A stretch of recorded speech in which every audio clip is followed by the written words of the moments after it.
अंजू अपने पति राजीव और बच्चों के साथ बहुत खुश थी। उनके 2 बच्चे हैं, एक लड़की और एक लड़का। बड़ा लड़का अभी 12 साल का है, लड़की छोटी है 8 साल की। एक मिडिल क्लास परिवार है। अंजू के पति राजीव का कपड़े का एक छोटा सा कारोबार है, जिससे उनका घर और दोनों बच्चों की पढ़ाई अच्छे से हो जाती है।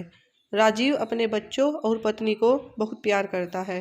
अंजू अपनी छोटी सी दुनिया में खुश थी, लेकिन फिर उस एक दिन से सब कुछ बदलने लगता है। एक दिन राजीव जब घर आया तब उसका मूड कुछ ठीक नहीं था। उसके बच्चे वहीं बैठे पढ़ाई कर रहे थे। बातों बातों में उनमें बहस हो गई और वो झगड़ा करने लगे। राजीव वहीं बैठा था और अपने ही ख्यालों में खोया था। उनको झगड़ता देख राजीव को गुस्सा आ गया और उसने उठकर अपने बच्चों को एक एक तमाचा लगा दिया। अंजू किचन में से आई। बच्चों और अंजू के लिए यह बात बड़ी ही आश्चर्य की थी, क्योंकि राजीव ने आज से पहले कभी अपने बच्चों को मारना तो दूर की बात, जोर से डांटा भी नहीं था। हमेशा उन्हें प्यार से समझाया था, लेकिन आज उसे क्या हो गया था। अंजू ने राजीव से बात की, क्या हुआ, आपको कुछ बात है क्या? लेकिन वो गुस्से में कुछ नहीं बोलकर वहाँ से चला गया। अंजू को पता चल गया था कि जरूर कोई बड़ी बात है जो राजीव को परेशान कर रही है। कुछ दिन राजीव का स्वभाव ऐसा ही रहा। इस दौरान राजीव अपनी चीज़ों को लेकर भी कुछ ज़्यादा ही पर्सनल हो गया था। उसने अपना एक अलग लॉकर रख लिया था, जिसकी चाबी उसी के पास रहती थी। अंजू को यह पता था कि राजीव उसमें कुछ रखते हैं, लेकिन वो राजीव से इस बारे में बात नहीं कर रही थी। उसे लगा कि शायद वो इस बारे में पूछेगी तो कहीं वो बुरा नहीं मान जाए। ऐसे ही आजकल उनका मूड कुछ सही नहीं रहता है, इसलिए उसने इस बारे में बात ही नहीं निकाली। राजीव कुछ दिनों से अब अकेला रहने लगा था, ज़्यादा बातें नहीं करता। बच्चों से भी अंजू को यह बात खटकने लगी। एक दिन जब राजीव अपने लॉकर में कुछ रख रहा था, तब अंजू वहां आ गई। अंजू के देख उसने झट से सबसे पहले लॉकर को बंद किया। अंजू ने पूछा, क्या हुआ, ऐसा क्या है जो आप छिपा रहे हैं? क्या हो गया है आपको? कुछ बात है तो बताइए। राजीव ने कहा, कुछ नहीं, कुछ होगा तो मैं तुम्हें बताऊंगा, ऐसा कुछ है ही नहीं। अंजू को अब चिंता सताने लगी कि उसे अपने पति का बदला रूप साफ दिखाई दे रहा था। घर में शांति ना हो तो उसका असर सब पर पड़ता है। करीब 1 महीने तक उसके पति का यही रूप रहा, लेकिन 1 महीने बाद अचानक वो फिर से बदलने लगा। पहले की तरह ही अपने बच्चों से बात करने लगा, शांत और सरल पहले से भी ज़्यादा हो गया। अंजू खुश तो थी, लेकिन उसके मन में अभी शंका और संकोच तो बना ही हुआ था कि अपने पति के इस तरह के बदलाव से उसके मन में अभी तक दुविधा थी। सब कुछ धीरे धीरे फिर पहले जैसा होने लगा, लेकिन अभी भी राजीव अपने लॉकर को नहीं छोड़ता था। लॉकर पर ताला ही रहता था, ना ही उसे किसी को हाथ लगाने की इजाज़त होती थी। अंजू को लगा राजीव फिर से वैसे हो गए, अभी यह काफ़ी है, धीरे धीरे वह शायद खुद ही अपने मन की बात बता दे। समय बीतता गया। एक दिन अंजू दोपहर अपने घर से कुछ काम को निकल गई। राजीव दुकान पर थे और बच्चे स्कूल, इसलिए वो घर के काम से खुद गई। लेकिन बाहर जाने पर उसे पता नहीं था कि उसे ऐसा कुछ दिखाई देने वाला है। उसे वहाँ राजीव दिखाई दिया, वो भी एक बहुत ही खूबसूरत औरत के साथ, और राजीव उसे पैसे भी दे रहा था।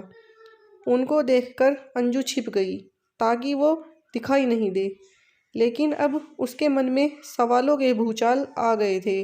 तरह तरह के ख्याल आने लगे कि इस औरत की वजह से ही शायद उसके पति में बदलाव आया है। शाम जब राजीव घर आया तो अंजू ने पहले ही कुछ सोच रखा था। उसने राजीव से पूछा, दिन कैसा गया, कहीं गए थे या दुकान पर ही थे? राजीव ने कहा, नहीं, दुकान पर ही था, कहाँ जाऊँगा।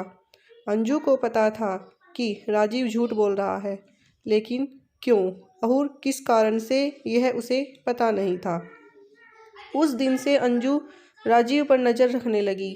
वो बीच बीच पर दुकान जाती थी और राजीव का फ़ोन चेक करती थी, लेकिन अगले 1 महीने तक उसे कुछ नहीं मिला।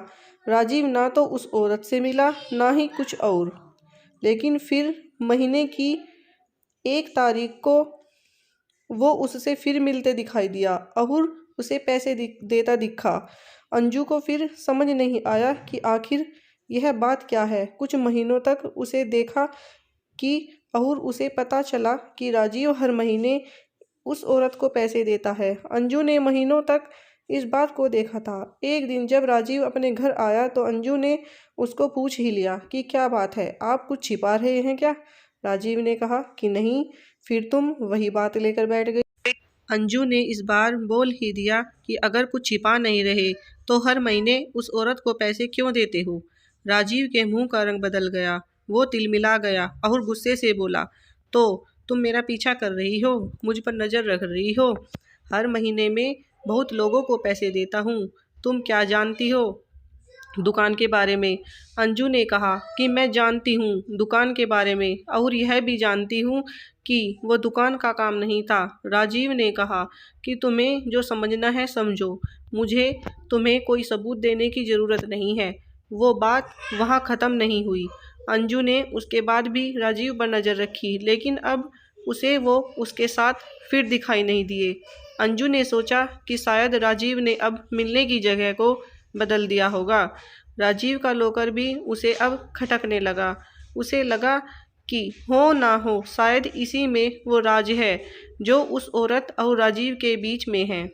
जब राजीव नहीं था तब उसने कोशिश की कि उस लॉकर को खोलने की, लेकिन वो नहीं खुला। घर में बच्चों को देखकर अंजू चुप हो गई। उसने इस बात को घर में उठाना बंद किया। उसे लगा कि इसका उसके बच्चों पर बहुत बुरा असर पड़ेगा और वो नहीं चाहती थी कि ऐसा हो। समय बीतता गया। करीब 3 साल के बाद राजीव की तबीयत खराब हुई। सांस लेने में प्रॉब्लम हो रही थी। राजीव अपनी पत्नी के बिना बताए अस्पताल गया था और करीब 1 या 2 दिन बाद वापस आ गया। घर में किसी को इस बारे में उसने नहीं बताया। 2 दिन बाद जब वो घर आया तो अंजू उस पर टूट पड़ी। बोली कि क्या हालत बना रखी है, कहाँ थे? ऐसा क्या है जो आप इतने सालों से छिपा रहे हैं? आज मुझे आपके और इस लॉकर के बारे में जानना है। राजीव ने अब सच बताना सही समझा। उसने लॉकर खोला और उसमें से फाइल निकालकर अपनी पत्नी को दिखाना शुरू कर दिया। सब देखकर अंजू के पैरों तले जमीन निकल गई। उस फाइल में उसकी बीमारी और अस्पताल के पर्चे थे। राजीव ने बताया कि आज से ठीक 4 साल पहले उसे पता चला था कि उसे एक गंभीर बीमारी है और ज़्यादा दिनों का मेहमान नहीं है। इस बात ने उसे तोड़ दिया था। उसे चिंता सताने लगी थी कि वो सब में डूबा हुआ था। वो निराशा और चिड़चिड़ा हो गया था। यह सब हो ही रहा था कि एक दिन दुकान के सामने उसे एक औरत दिखाई दी जो कि भीख मांग रही थी। उसे देखकर उसे दया आ गई। उसने उससे पूछा कि क्या हुआ बहन, देखने से लगता है कि तुम अच्छे घर की हो और फिर सड़क पर इस तरह भीख मांग रही हो। उस औरत ने अपनी कहानी सुनाई। कहा कि वो अनाथ थी। उसके पति ने उससे शादी की, लेकिन उनके देहांत के बाद उसका वहाँ रहना मुश्किल हो गया था।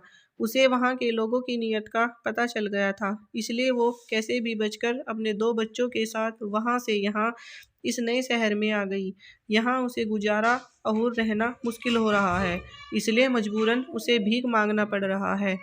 राजीव को उस समय लगा कि अब उसकी ज़िंदगी कुछ ही समय की है, इसलिए उसने उसकी मदद करना शुरू किया। उसे और उसके बच्चों के रहने को घर और खाने की व्यवस्था, साथ ही हर महीने उसे पैसे भी भेजता रहता है। उसने ना सिर्फ उसकी बल्कि और औरों की भी मदद करना शुरू किया। राजीव भी आश्चर्य से भरा रह गया था कि इस दौरान उसे पैसों की कमी नहीं रही। साथ ही जो बीमारी उसे कुछ दिनों में ख़त्म करने वाली थी, उसके इस अच्छे काम की वजह से उसे अभी तक जीवित रखे हुए है। उसने अपनी पत्नी से कहा कि अब मैं अपने घर की ज़रूरत के बाद जितना हो सकता हूँ मदद करता हूँ। जिसे ज़रूरत है मुझे अंदर से खुशी मिलती है। शायद यह उन लोगों की दुआ है जो अभी तक मैं जीवित हूँ। अंजू यह सब सुनकर रोने लगी। हुई और उसने अपने पति से माफ़ी भी मांगी। उसने कहा कि आप इतना सब कुछ झेल रहे थे और हम आपको कितना गलत समझ रहे थे। अंजू भी राजीव के इस काम में अब उसका साथ देने लगी। इस ज़िंदगी में अब क्या हो जाए हम में से कोई नहीं जानता। अगर हम किसी के काम आ जाए, किसी को ज़िंदगी जीने में मदद कर दें, तो उससे बड़ी बात कुछ नहीं है। अच्छे कर्मों और नियत का फल हमेशा अच्छा होता है। Thank you.